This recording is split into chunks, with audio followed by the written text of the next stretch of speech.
What's going on, everybody? Welcome to Striking Gold, 49ers podcast on the Blue Wire Network. My name's Rob Lowder. That's Kyle Posey. He does his thing for NinersNation.com. And we are here with what is our final episode of our long, illustrious... trying to think of... I should have thought up some more adjectives before I jumped on here, but... It was cool. It was cool. Our roster rundown series. We're on the final episode, man. This is it. And, I mean, it's a good one. Plenty of question marks at the secondary that we need to get into. But before we get into that, I would be remiss. I would be not doing my job as both a 49ers guy and a human guy to not give a little shout-out, a little bit of an RIP to Alden Smith, man. That's a tough one. That's a tough one. Obviously, I mean, it doesn't even really need to be mentioned. Obviously, he led a troubled life. He had his own struggles, just like we all do, and they all come in different forms. But dude had a big heart, man. Dude had a big heart, and he was undoubtedly, without question, one of the most talented players to ever put on a 49ers uniform. Just an absolute freak in terms of a football player. I mean, and in terms of, like, the person, the dude spent his last hours on Earth delivering pizza to a charity. Like, you know what I mean? Like, that's heartbreaking, and, you know, it's hard to think about. If you think, like, just think about it, man. If you knew your time was coming, and that is what, and he didn't know, but it's like just the fact that that's how his story ends up being written is that's what he was doing during his last moments on Earth. It's just pretty special. You know, we can't all go out like that. As far as the football players goes, I just watched it recently. I don't know if you've seen this, KP, but have you seen where Joe Staley was interviewing Trent Williams? And Joe Staley asked Trent Williams who the most difficult player he ever went against was. And Trent Williams was kind of like prefacing it a little bit. He was kind of saying like, well, I mean, there's someone I'm about to say, and I think it would probably surprise a lot of people.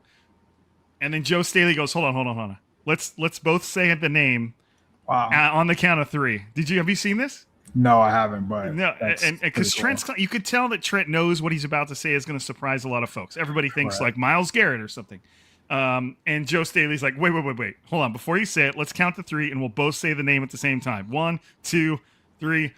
Alden Smith, and they both say the same name. Okay, I do remember that now. Yeah, and you know, which says a lot, man. And I mean, in terms of just the way he looked, like his arms were just so long, man. And because he played outside linebacker, he got to get in that 2-point stance and just kind of lean forward in that, like, almost, you know, an upright sprinting stance. And there was just something intimidating about it, man. So, but obviously, like I said, rest in peace to Alden Smith, man. He was one of a kind in every way, shape, or form.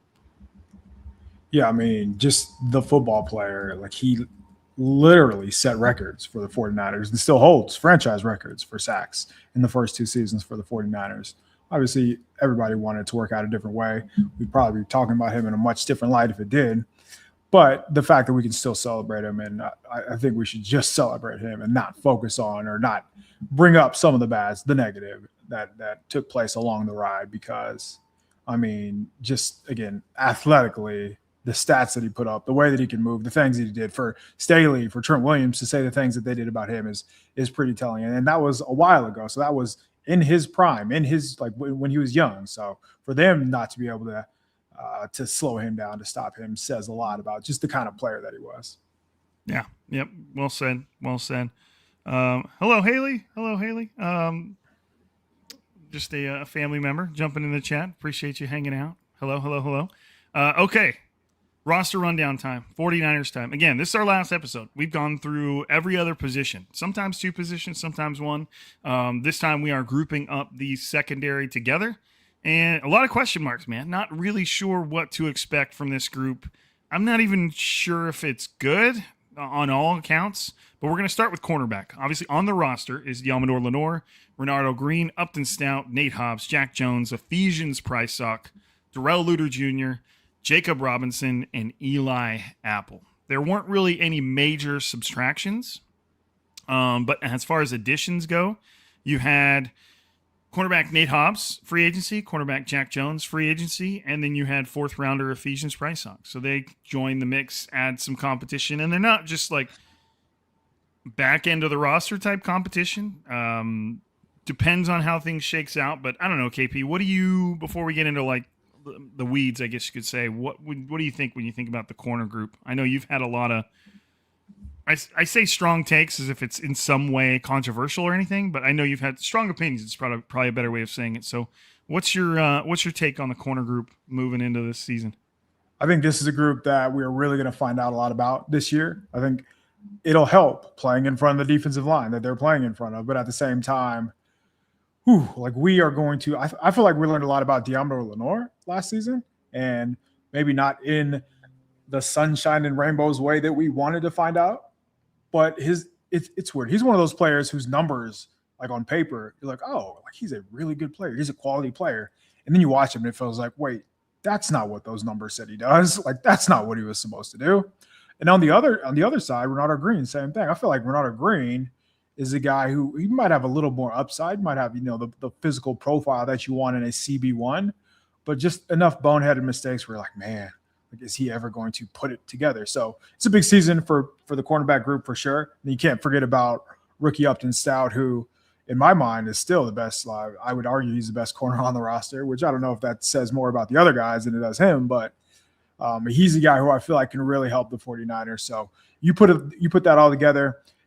You hope that Stout takes that next jump. You hope that Green, he's still young. He's entering his third year. He takes the next jump. And then we're going to see exactly what Raheem Morris has a plan for as far as Deommodore Lenoir goes. So I think the group is more of a sum of its parts than it is, a standout individual carrying this group. But I don't think that's necessarily a bad thing either. Obviously, there's no Derek Stingley in this group. There's no J.C. Horn, but they are more than formidable. And they're going to be put in situations because I think Raheem Morris is going to blitz and make them susceptible to one-on-one situations. So we're going to see if they can ball or not. Sogras says, Upton Stout looks like he's gearing up to participate in the Kumitan blood sports. Have you guys seen him? Jacked. Yeah, I did see those pictures posted recently. And I think that before we even get into the individual players, that's probably the biggest X factor of this whole conversation is what's Raheem Morris going to ask him to do? And what is new defensive passing game coordinator Jerry Gray going to add to the mix? He comes to the team with kind of a lot of a reputation, as far as being just a guy that knows his stuff, a guy that brings with him a ton of experience. And I think it's somebody that a lot of these younger players are going to benefit from. I'm just looking at the titles of the coaches go. They don't really have they have a defensive backs, cornerbacks. Okay, so you got Ray Brown doing defensive backs and quarterbacks. And then Jerry Gray, who's known for his work with defensive backs, is their defensive passing game coordinator. So it's just a fancy title for another coach working with the DBs. But yeah, I think that's the biggest X factor though, is how different is what Raheem Morris is going to want to do with these guys? How big of an impact is that going to have? Big year for Deommodore Lenoir, man. If you take one look at Deommodore Lenoir's little contract details on Over the Cap, you would know that this is essentially the last year of his deal. Yes.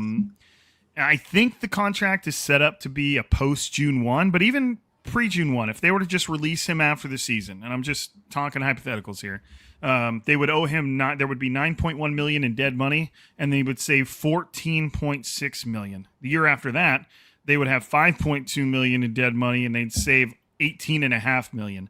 You change that to a post June 1 release, which they can designate at any time, and the dead cap changes to 3.9 million every year, and they're saving almost 20 million. So there is nothing about Lenoir's contract, not to mention the fact that his cap number goes from 8.8 this year to 23.7 next year. So there is almost no chance that deal for Lenoir is going to remain intact. So you can almost look, at least I'm going to be looking at this season like it's the final year of his deal.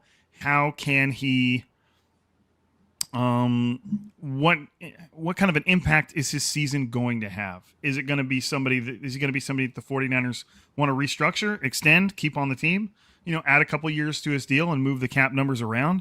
Or are the 49ers just going to be justified in creating the type of deal that they created and they move on from him from there? That you start to look at that and you're like, okay, maybe that's why they drafted somebody like Ephesians Prysock that they think can benefit from a year in the background and then be capable of stepping up into that picture when Lenoir moves on, if Lenoir moves on. So, KP, you've had a lot to say about Deommodore Lenoir, man, and I feel like you were almost ahead of the curve, not in like a thump your chest type of way, but you were critical of him before it became obvious, at least more obvious, that his play should be criticized type of thing. So where do you think he stands here, man? Do you think is he still untouchable as far as his place on the starting his starting spot?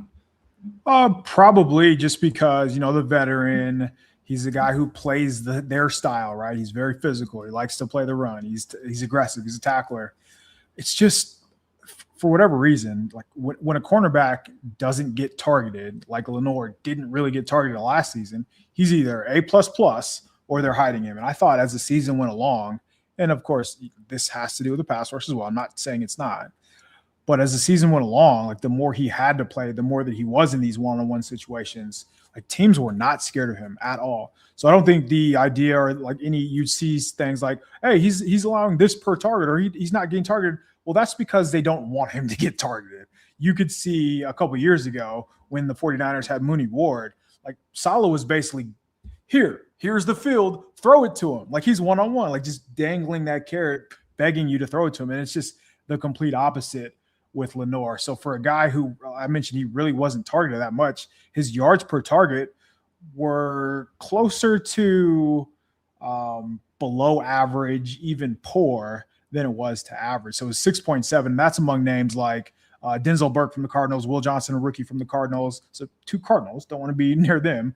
Giants guy, Keyshawn Nixon, who Packers fans cannot stand. So he was lumped with players who are not making the same amount of money that he is. And I think that's another thing. I think people forgot that Lenoir is paid relatively well, so he needs to perform like that. And I think we need to hold him to a higher standard. And because that wasn't happening, I think that's when I started to speak out a little bit more. So I do want to give him, it was somewhat of a transition year. He's bounced back and forth between playing on the outside, playing on the inside. To me, his size just, prohibits him from being able to do the things that you would want I don't want to say a regular size cornerback, but it's pretty clear that his size just limits him, and his speed too. It would be one thing if he's like the guy from the Browns who's playing Denzel Ward. If he was smaller, but he was so fast and so shifty and so quick that he's able to hide some of those issues, I guess you can call them. But he's not, and we saw that in the playoffs. Whether it was JSN, whether it was AJ Brown, when it came down to one-on-one, like Lenoir just wasn't in position. He wasn't the guy that the 49ers needed him to be. And there were a couple other occasions there throughout the season where it kind of stuck out like a sore thumb. So I wouldn't be surprised at all if this is the last year that the 49ers paid him, just because I feel like with what they're asking him to do, you can do that for 80% of the cost, honestly, because essentially they were hiding him. They were playing some zones where he was sitting underneath and Renardo Green was having to do all the dirty work. So, wow, Kyle, you're yelling at the wrong guy. That's what I feel like I was screaming at the TV screen quite a bit last year. But yeah, at the same time, Lenoir, 5th-round pick, right? So, like, he was never supposed to be here. The fact that he's gotten this far is really a testament to his work. But I still think it's a business, and you can always improve. And I think they will do that after the season. But again, like, maybe the pass rush makes him look better than he is. Maybe they're able to configure a defense where, hey, like, we know we're going to have X amount of seconds because we get after the quarterback, and Lenoir, we can run these kind of coverage with him, and his numbers are a little bit better. But I think we've seen the best version of Lenoir, and I think that's another reason to move, that they would be, more than comfortable moving off of him. So he's not old by any means, but it doesn't seem like with his athletic profile, with what he's shown that he can do, that there's a higher ceiling for Lenoir, if that makes sense. Yeah, PFF agrees with you. You take a look at his PFF profile, even from a surface level. I mean, he played 1,065 snaps. So if you're looking for a big, shining, positive attribute of his season, is he's available. His 1,000 snaps was third among all corners. Now, with that 1,000 snaps, he only had 3 pass breakups, which is 68th. And he only had 2 interceptions, which is 19th. And obviously doesn't tell the whole story. But PFF only had him with a 60.7 grade, which is 65th of all corners. Where he really gets dinged, he's decent in coverage, 66.6. Starts to get into the green. But even then, that's only 42nd. Guarantee you he's not the 42nd highest paid corner. But where he really gets dinged is his run defense. And we even saw Dante Whitner, who now has made sort of a habit of just lighting into players. But we saw him call out Lenoir on that one play against the Seahawks where business decision. Yeah, they ran to his side, and he kind of just hung out there like he was keeping anybody from running it out of bounds or something. And it was not a pretty look. As weird as kind of Dante Whitner seems like he's gotten with some of this stuff, I thought he had a point with that video. Now, you're calling somebody out in public, whatever. But yeah, he has a 42.6 run defense grade, which is 102nd out of 114 corners, which from what we know about the 49ers, that flies in the face of what they like. Obviously you want a guy who can cover. You want a guy who can stick with the receiver. But they don't really mess with people that are horrible against the run. And Deommodore Lenoir put that on tape more than twice. Sograz mentioned up here, even though it's a little different player, he said, "Did you mention Jacob Robinson, Rob? I know for a lot of for a lot of love last offseason. He got a lot of love last offseason. Curious if he's still viewed favorably by the team. I don't know if he's still viewed favorably by the team, but I was there to watch a lot of his practices last offseason, and I remember standing next to Nick Wagner. That's how my grandpa used to talk. He used to always flip the 2 letters. Nick Wagner and I used to say, man, I think he's making the roster. And I was talking about Jacob Robinson. He was really good. He looked real good. Just looked solid. Made plenty of plays. Held up well in one-on-ones. Had some pass breakups. And then he broke his forearm. And that was that. So it's going to be harder for him to make the roster this time. They've added so many players. But I'm not sure how he's viewed by the team. But I was excited about him last year. He's fast. He's as fast as it gets. Real quick, you brought up Lenoir. Lenoir is the 18th highest paid cornerback. Yeah, so probably needs to make his level of play align with that a little bit more to give the 49ers even a second thought about that. And then behind him, you've got Renardo Green, who I don't know what to make with Renardo Green. I don't want to blow up that, the one play where he gets called out and Kyle Shanahan's yelling at him because he made it. It was an obviously boneheaded mistake. It was a mistake that I would have had the same reaction that Kyle Shanahan had to one of my middle schoolers, because I would expect that mistake from a middle schooler, like, taking the carrot, coming up on a short route when it's not your job whatsoever. But I mean, that doesn't sum up his entire career. It just doesn't quite look like he has a feel for the spot. He just doesn't always look comfortable. I don't know if he just, Now, the one thing I would say, and I think I've heard Eric Crocker talk about this a couple times. Did you watch how he played in college? I am a Florida State football fan. Was he not kind of like an in-your-face, kind of like a press man right at the line of scrimmage type of corner? Yeah, so what they do is, like, they have their boundary corner, so like the short side of the field. So it's a lot more obnoxious in college just with the hashes, but the hash marks. So Renardo Green would just follow whoever the other team's number 1 wide receiver was, and that was Malik Neighbors against LSU. And that was a big reason why people got a big reason why Green came onto people's radars, because in that first game of the season, he was traveling everywhere with neighbors, pressing, and like you're not going to shadow the opposing wide receiver just to like play 7 yards off the ball. So very much so, press, cover 3, cover 1, single high, turn and run. Like that's what he does. Like that is the name of his game. And honestly, man, even last year, like I thought there were plenty of examples where there it is. There were plenty of examples when you would watch him and he'd be in press situations and he would look very comfortable. But then there are other times where he'd be in those same situations one-on-one, just like I mentioned Mooney Ward was, and it was almost like his chip would malfunction and he would just stop mid-play. Error. The receiver would, whether it was a double move or whether it was like a shake route to the end, some kind of I don't know how to even describe the route. It wouldn't be like a typical slant. It wouldn't be a typical curl. It would be something that involves a head fake, something that involves nuance. And Green just couldn't stick with him. But still, like even though he got away with some of his throws, his yards per target allowed was 6.7, was 6 flat compared to Lenoir's 6.7. Lenoir allowed 59% of the completions, a low target number, but he had a high completion percentage rate. Green had 62 targets, so it was targeted much more, and it had a much lower completion percentage at 50%. So to me, like just the way they were playing, the way the numbers bear out, the pass breakups, like he was in position to make plays. That's why I continue to call him the 49ers CB1.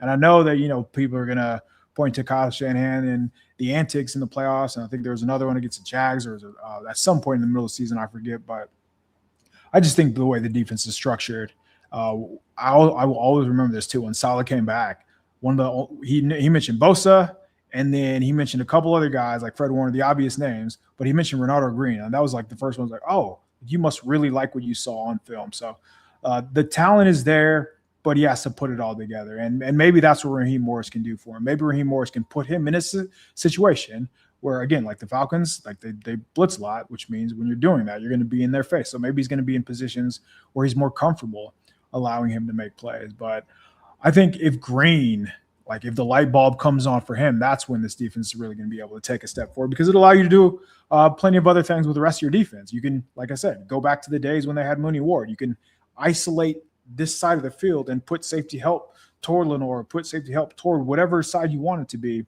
knowing that you have a guy like Green who can turn and run, which I think that's the biggest area where Lenoir struggles, is being able to just turn and run with guys deep. Green has that physicality, speed, and size to do that. So it'll be interesting to see how they use him. I don't know, because it's a little bit of an assumption to say, oh, it's his third year, he'll be fine, he's figured it out the past 2 years. But no, there's no evidence of that. So we shall see. It's a giant question mark with a lot of these guys, because the talent is there. Again, like the defensive line matters so much, as does being able to play with the lead, because 49ers are going to be good. They're going to be ahead. They're going to be in situations where they're going to face the pass. That's good for the D line, but will it be good for the cornerbacks? And that's where the TBD comes into play. Yeah, and it's despite the Kyle Shanahan drama, I think if you think about where the 49ers are now and where their future kind of leads them with the secondary, they want Renardo Green to work out. Like, they would love for him to take a big step forward. He's a young player on a rookie contract. And like we said, with Lenoir, right now he's just not playing well enough to justify his contract. And the way his contract is structured, it would say the 49ers are ready to move on unless he gives them reason not to. So as much as we like to talk about Renardo Green's shortcomings, him working out would do a lot for this secondary. Because you think about it, like if Renardo Green doesn't work out, that's an opening. Let's just assume Deommodore Lenoir is leaving after this season. And I understand that's a big assumption, but that's just where we're at now. You've got an entire secondary opening up, not to mention the safeties we're about to get into that have no long-term solutions there. So the 49ers would love for one of their rookie homegrown draft picks to take the next step forward and work out. And like you said, it seems like between the two corners, they're putting more on Renardo Green's plate than they are on Deommodore Lenoir's plate. So maybe they can kind of see that coming too. And then there's Upton Stout, man, who's, just fun as hell to watch play football. I think that his evolution was exactly what you want to see from a rookie corner. Like, he had his struggles, but they kept him in there. He kept improving. His and even then he got screwed on some plays earlier on in the season where it was either a game-changing pass breakup that kind of had a ticky-tack flag put with it. I think we saw him get an interception wiped out at some point that season, but he just kind of kept at it, and it was just what you wanted to see out of a third-round corner being asked to play one of the most difficult positions to play in the NFL. In a slot corner, like there are very few positions in the game that are more difficult than that one. So that's all I put on my notes, man. I'm excited for Upton Stout in this year and watching what he can become.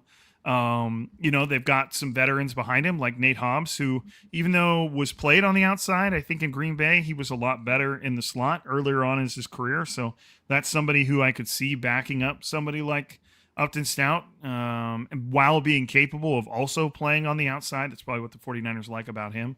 But what did you see from Upton Stout in your rookie season, man? You seem just as excited about him as I am. Yeah, I think it's pretty obvious that he's going to be a good player. You could see it early on. You could see, I think just because players are giving up receptions, just because bad things are happening, that doesn't necessarily translate to them being a bad player for the duration of their career. So he had some pretty rough numbers. There's no doubt about it. And we all watched it. We saw him just either be a tick late, be a step slow, whatever it was. It was clearly a rookie going through it.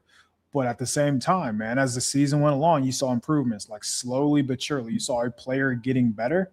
And then I would argue, the second half of the season, he was probably, if not their best defender. And again, like low bar considering where the 2025 49ers defense was. But take the Colts game, for example. Like, he was targeted 6 times. He only allowed 1 completion. There were a couple of other games later on in the season where he's not allowing any targets at all. So he went from, being the focal point of the opposing offense's game plan to not giving up anything. I think that kind of speaks volumes to his growth as a player. His ability to tackle, his ability to blitz, his ability to stay around the line of scrimmage. I never understood. So you say that, and then Saleh would turn around and do the big nickel thing with Jason Pinnock. Like, wait, what are you taking him off the field for? Like, this is a rookie. Right. You need to play him. He needs these reps. He needs to be able to learn on the fly.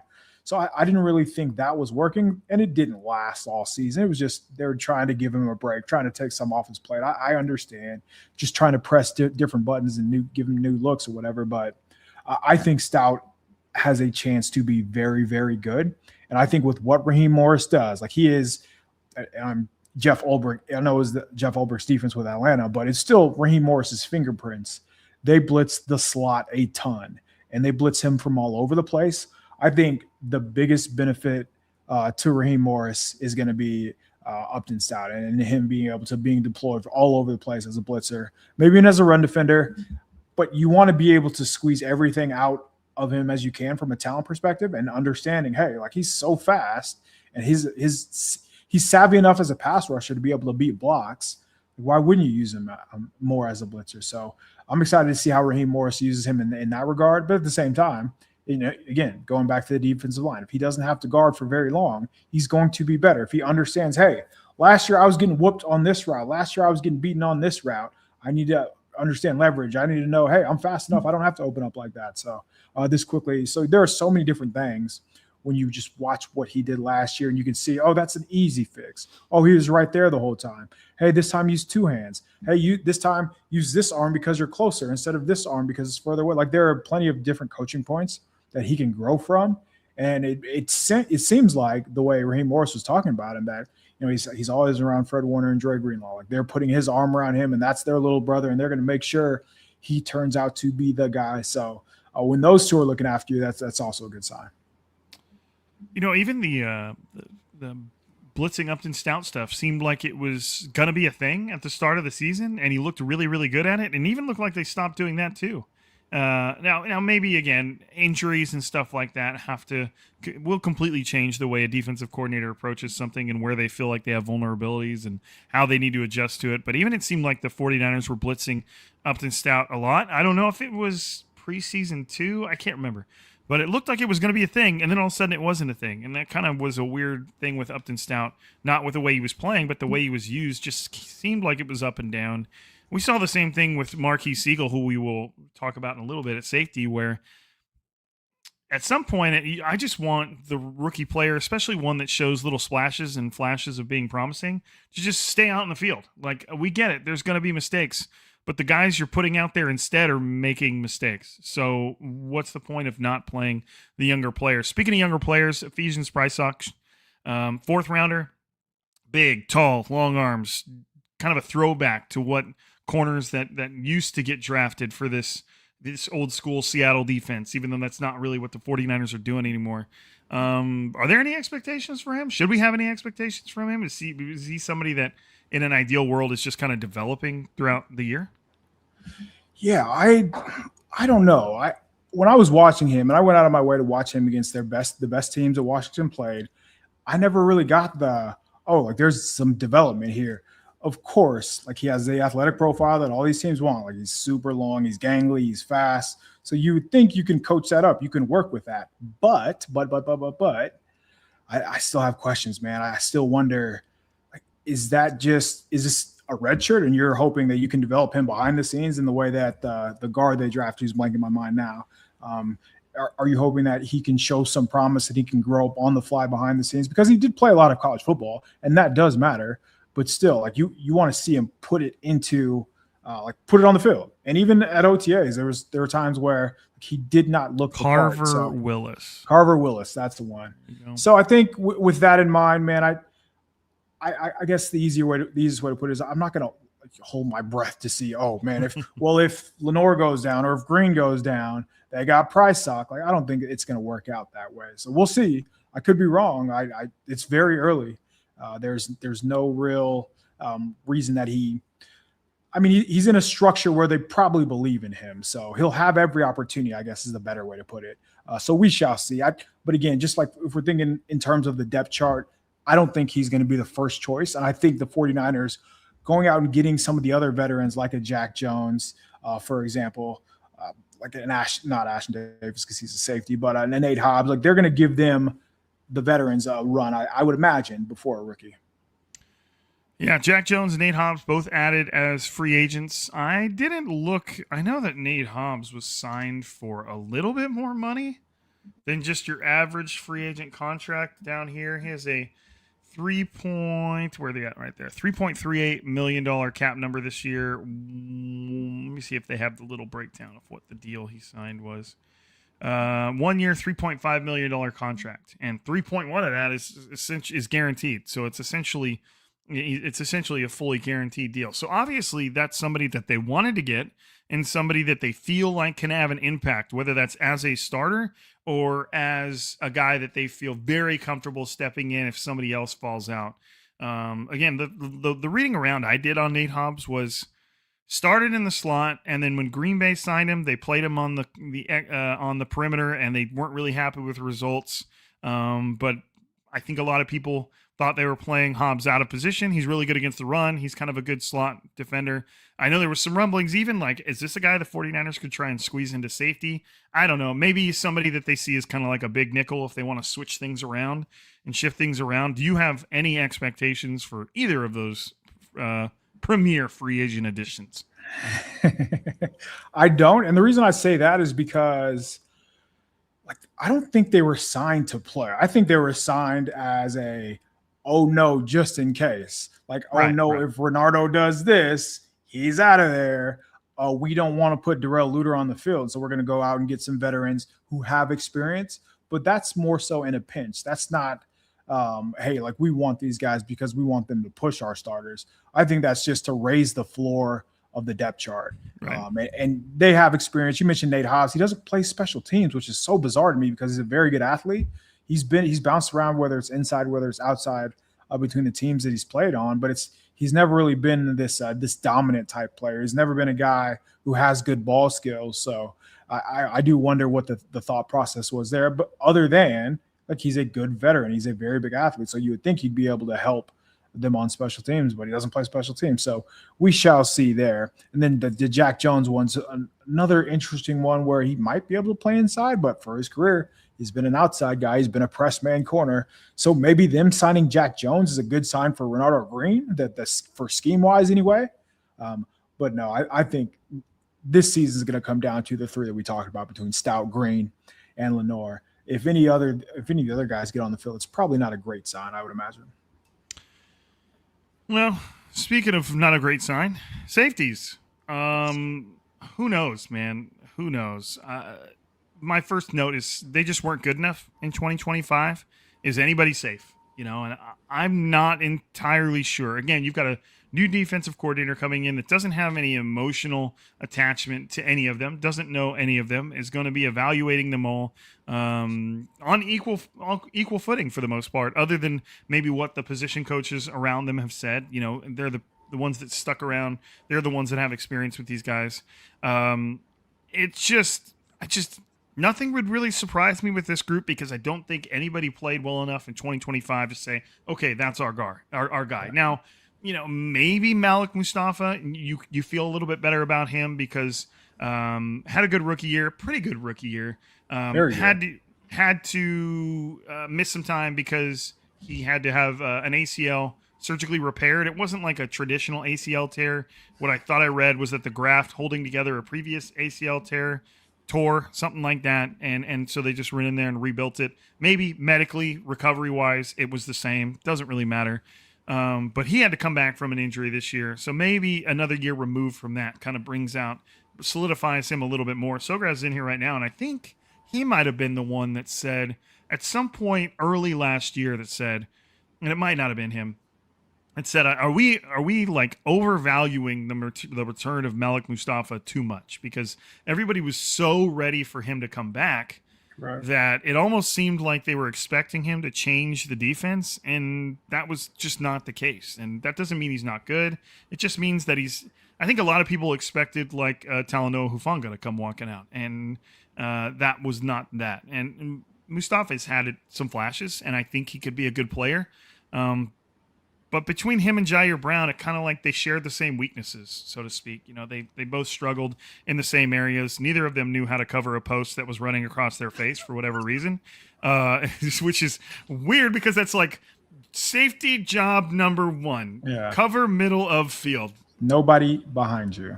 And that was tough. And then you've got Ji'ayir Brown, who's in his final year. I don't think that gets. We've really talked about that at all. Ji'ayir Brown is in the final year of his rookie deal, and I don't know if there's any reason to expect anything after this.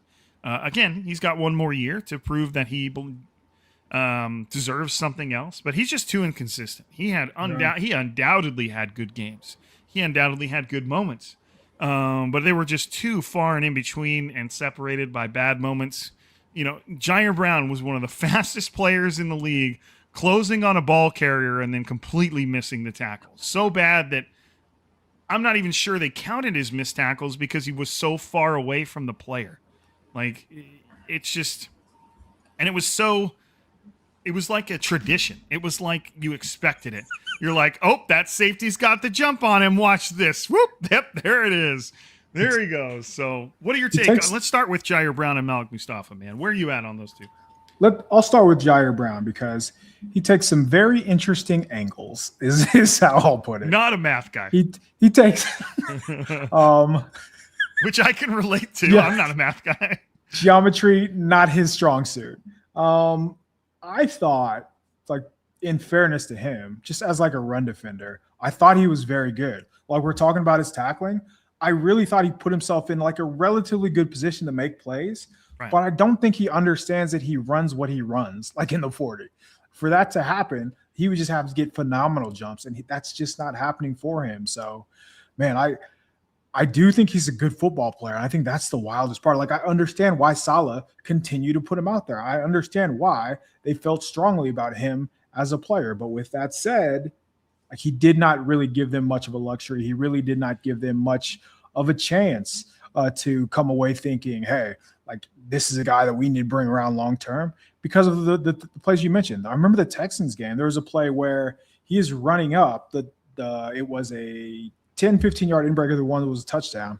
It seems like he's in position.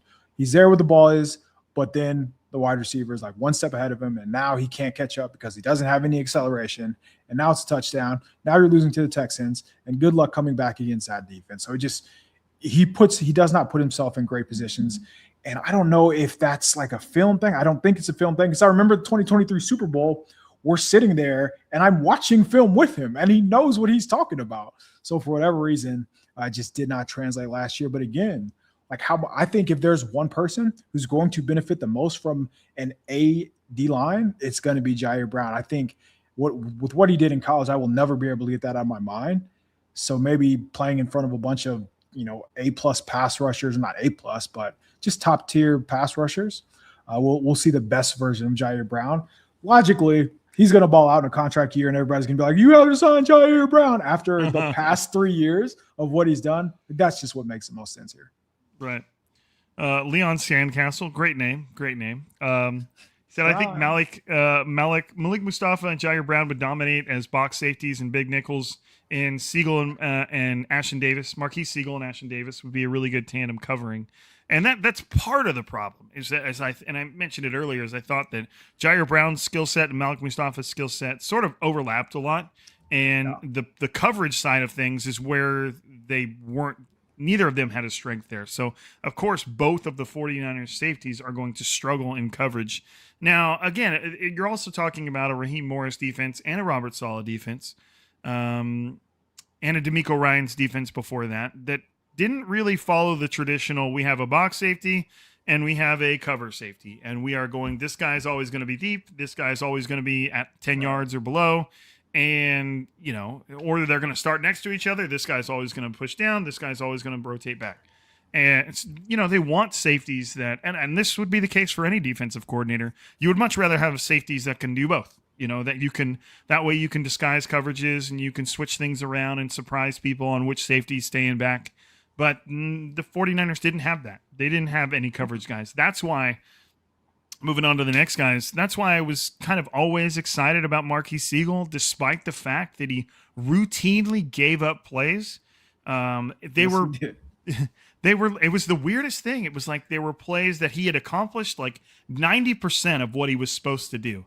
And then he got burnt on the last 10%. It was like, just put your hand up right now. Like, run your hand up through his arms. Like, just do that. And it was on that moment that he would consistently lose. But to me, his skill set was probably what intrigued me the most. I mean, he's a former corner with legit speed, really good against the run, made some really, really good open field tackles that I thought kind of separated him from the group. But I feel like, and I have nothing to back this up whatsoever, especially, you mentioned that the safeties were giving up big plays in OTAs too, but if they would have left Marquise Siegel out there just like they left Upton Stout out there, maybe we would be having a different conversation right now.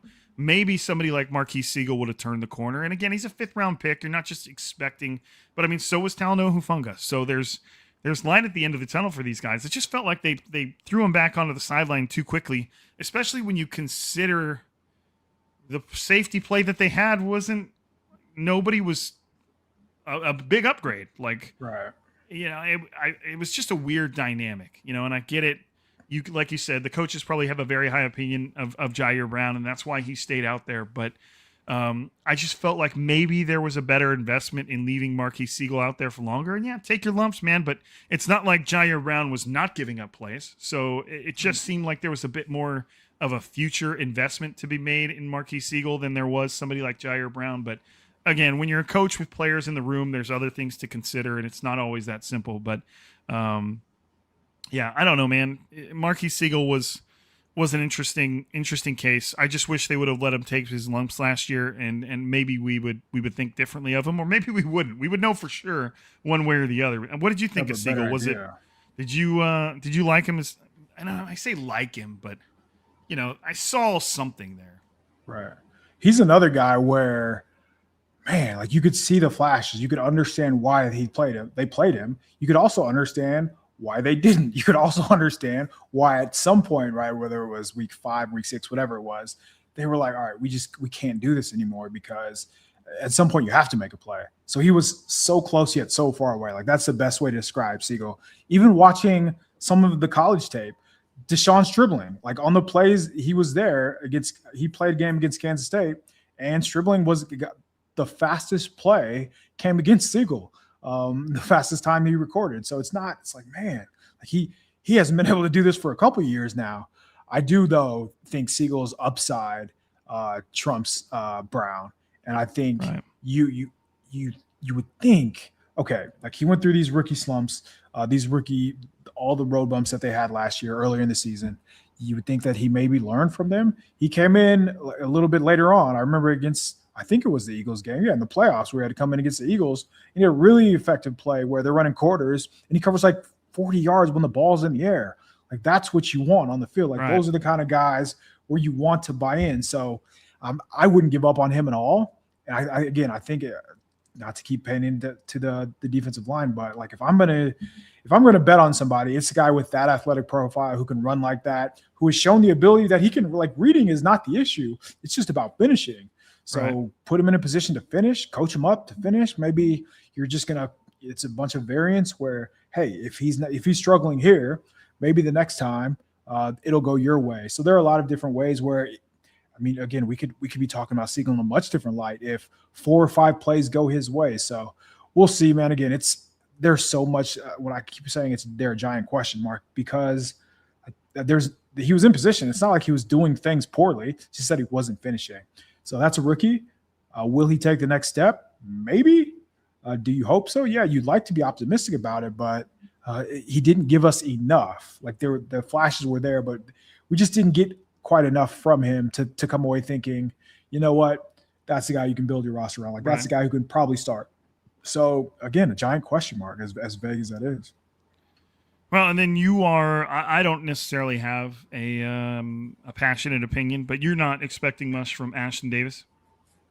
No, I think he's a journeyman for a reason. Like, again, great athlete, but when you kind of look at just what he did and why he's bounced around, he played a lot for the Dolphins. I think people don't understand that, but I watched a lot of his targets, and for a guy who ran 4.3, for a guy who was as fast as he was just always like, if you thought Marquise Siegel was a step slow, a step behind, then you are not going to be a big fan of what Ashton Davis is going to be. So I think Davis is going to be more of a special teamer. Again, 4.3 guy, that's what you want to be, that's what you want, but still, just a lot. He left a lot to be desired when he was on the field.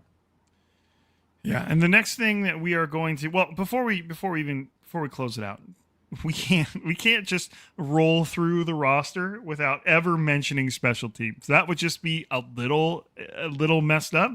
But it is a pretty simple story. They did the right thing. They paid Eddie Pinheiro. That was not a complicated thing. You got lucky. You got one of the better kickers in the NFL. As of right now, one of the better kickers in NFL history. Right. Just not in extra points, but don't worry about that. And you got him off the street. Like, don't just let him go back to the street. Like, just keep him in the building, pay him the money. Don't lose games between kickers. Yeah, and he's already won you several games. Like, okay, good job. You paid Eddie Pinheiro. Well done. You got John Weeks, who looks twice as old as I am, but hey, man, he's still in the NFL, and he's still. I'm going to train my son to be the best long snapper that ever existed. Because that man will get a paycheck, and you're not even allowed to hit him. Yeah, so you're good. He will live a long, healthy life. And their punter, Corliss Waitman. KP, did you confirm whether he was the only black punter in the NFL? Did you? I asked you right before we recorded. It makes what have you been doing this whole time? Yeah, right. No, it makes sense that he is. So I'm going to go out on a limb and say yes, which means of course he's not. But my answer is yes. Okay. But we got Mr. Visa, right? Yeah, Mr. Visa. Jack Boomeister from Australia cannot get his work visa and come in and to get in here and compete for that job, which is so frustrating because, like, there's literally a guy, I can't remember his YouTube channel name. I wish I would have looked it up, that has Jack Boomeister highlights of how he kept that team in games. Especially early on when Mr. Manning was not playing up to his name. There were times where their punter and he doesn't have like a huge average in terms of statistics, but he is really good at putting the ball inside the 15 and inside the 10. So, I mean, that's a conversation for another day, but what would you rather have? A punter that can kick the ball really far or a punter that can drop it exactly where you want it? No, you want location, right? You want a guy, just drop it where you want it. You want to be able to pin him inside the 5. You want to be able to, into wherever, just location. Because if let's say he can boom at 60 yards, so he booms it out of the end zone, and now like you just lost 20 yards of field position. Right. Yeah, he seemed very, very good at that in those videos. Some of the punts he was doing, and even there was another one that should have been stopped on like the 3, and the coverage team kind of messed it up. So I'm really hoping that things get worked out between Jack Bomeister and the people giving out the visas, because I just want to see that competition happen. Corliss Waitman is by no means, he's a starting NFL punter. He's better than what they had last year, but he's by no means like got a lock on the job. So I'm really hoping that we get to see Jack Bomeister before the team goes to Australia. Maybe they're just planning on picking him up when they get there. Like, hey man, there you are.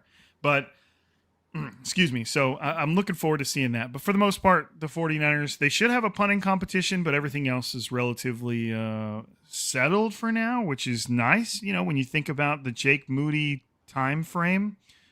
Is Presley Harvin still in the NFL? He's another black punter. I really liked him a few years ago in preseason. We were talking about that other guy that kicked for the Raiders that was real athletic. I don't know. Let me Google the name right now. We must discover this. These are the important topics that you guys hang out for. Presley Harvin, currently a free agent. Dang it. There's got to be another one. All right. Returners will be interesting. Yeah, see, Sograz, we kind of worked that into the running back and wide receiver conversation as we talked about them. Who do you think, KP, you were there. Do you remember the names that were returning? I think we had Jordan Watkins, Jacob Cowing, and there were more. Pauling. Yep. Will Pauling, Notre Dame. It was really, though, the first two. Like, they were getting, like, the brunt of the work. But Pauling was the other guy mixing in. I think it was another one of the UDFA wideouts, but who was there? No running backs were back there. I didn't see any running backs. It was pretty much Pauling's, maybe Grimes, maybe that's who I'm remembering, but I don't think if we're assuming, like, based on the wide receivers who are going to make the roster, it's going to be, and I'm saying it's going to be, which means it's not going to be. It's going to be either Watkins or it's going to be Cowing. Whoever can make it out of the summer healthy. Right. Whoever can make it out alive, man. I'm hoping Cowing stays healthy, man. I would love to see him get some snaps. Yeah, I would love to see him get some snaps in an NFL game. I like his skill set. Sky Moore was okay there last year, but some boggling fair catch decisions inside the 5 I won't miss. Yeah, that was weird, man.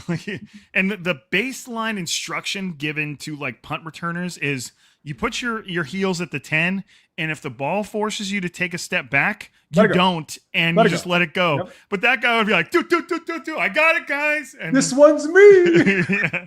He's like a Sandlot. He's just like holding his glove up in the air, but backs up. But yeah, good point. Sandlot's a great analogy. Are you surprised that they didn't get him? They didn't re-sign him. So you have to be able to produce on offense, like if you're going to get another contract, which is why Cowing and Watkins make sense, because they are able to do offensive things.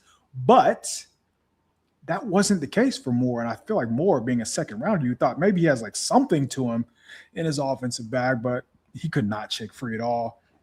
I'm glad that they brought that up, though, about the fielding process, because he had a couple big ones that he effectively won them that late Arizona game with that opening kickoff return, and he had a bunch of ones where you could flip the field. But honestly, the way that speed reigns in this special teams league, I think if you're just fast enough and you hit it hard and you're like fearless, you're going to be good. You're going to put yourself in a position to make a bunch of plays. So to answer my own question, no, but I wonder, like, how do you feel about that? Because he was a very popular player, and think about how much the 49ers special teams, returners specifically, have struggled since Teddy Ginn up until like Sky Moore. So like it was a revelation, like, oh, returners are allowed to do positive things. I feel like there was a weird kind of like a curve to Sky Moore's performance. Very much like so. I feel like he kind of started off not rough, but you can tell he was getting his feet under him.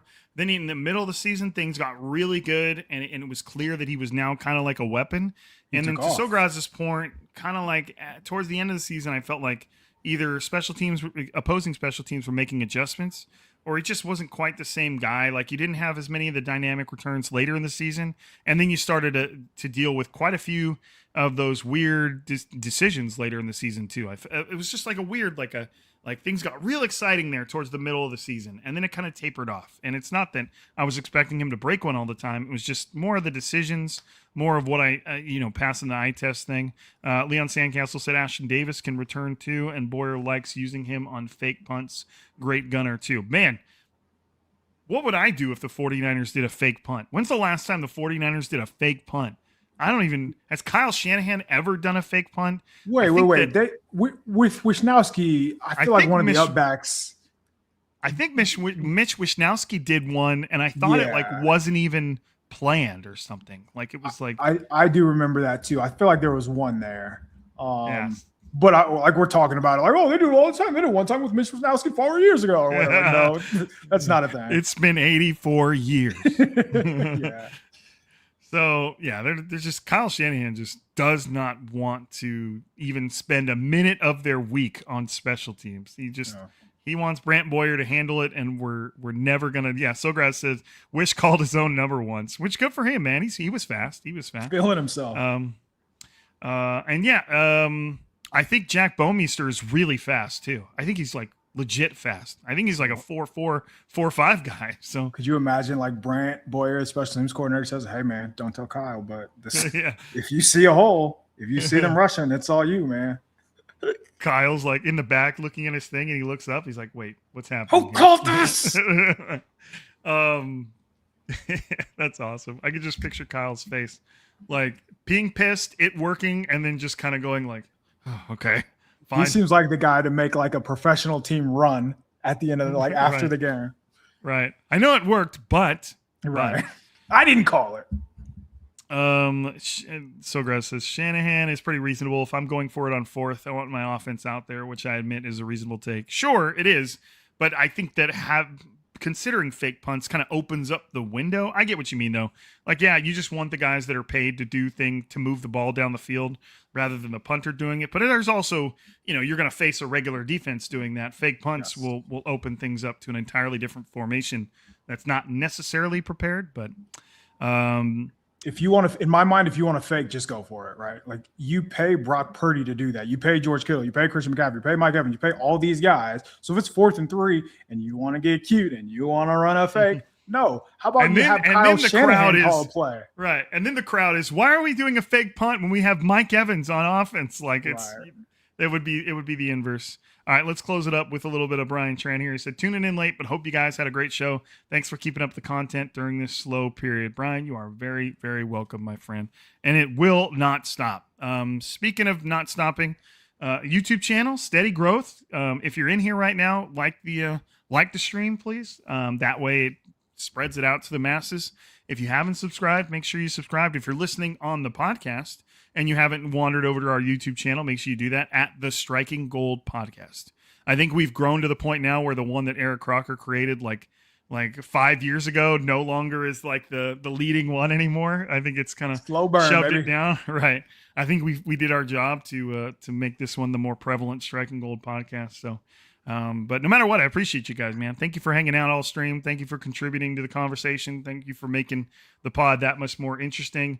If there's anybody here that hasn't gone on Apple Podcasts or Spotify and left us a 5-star review, we would appreciate it. We would very much appreciate it. I think KP and I are going to follow this up with a offensive 53-man roster prediction, and then a defensive 53-man roster prediction. I think that's what we're going to do next, which we were kind of, will be interesting to do after breaking down the entire roster like this, because there's going to be some tough decisions, and we're going to do it like independently of one another. So we will have 2 different rosters built by 2 different people. So, KP, anything else? We good? No, we have talked more than enough about punters and kickers for the entire season. So we gave him like 5 minutes, and KP's already pissed. Enough. All right, everybody. Again, I appreciate you. Thank you very, very much for being here, and thank you very, very much for listening. But you already know what it is. For another episode, that's KP. I'm Rob. This is Striking Gold, and we are signing out.